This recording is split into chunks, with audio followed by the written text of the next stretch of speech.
So you can use the timeline window for a couple of different things. So say for example you want to create a video or a GIF, it's kind of the best way to do it. So the way to access it is using this white drawer tab at the bottom here. So just hit this arrow that says show pages. And this is the way that you can access the timeline. The way to convert this to a video timeline is hit duration. This way your timeline will essentially turn into a video editing timeline. So say for example you had images or video or audio at the bottom, this is where it will appear. So say for example I want to use I want to export all of these designs as like one big GIF to sort of show like, oh, these are all my designs that I've got. The way to do this is if you see at the bottom of each of these tiles, for example, they all go for 5 seconds except for the first two, which are 0.5 second or half a second. So to adjust this, all you have to do is select one.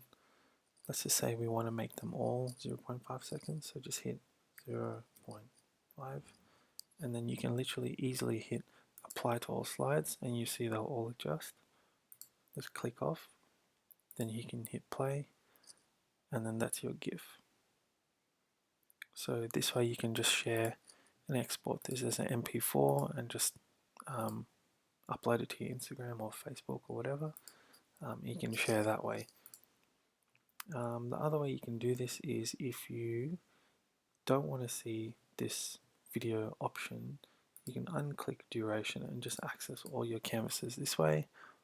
Or if you hit grid view, you can just see everything from a bird's eye view and look at everything this way. And you can change and duplicate things with Control D as you normally would on a canvas, but this just gives you a wider field of view. If you go close grid view and then you close the pages drawer, this is where everything will sort of scroll up and down as usual on Canva. And if you zoom out, you can just see everything as is. Okay. So when, say for example, this is a video, we're going to hit duration, and we want to turn this into MP4 with audio. To utilize audio, all you need to hover over is elements. Just close whatever you've searched, and I'm pretty sure there's video and then there's audio here at the bottom. There's sometimes like a big window that Canva sort of gives you to choose from, which gives you a few like menu options, but it doesn't really show me that today for some reason. No, I don't think it will let me do that today.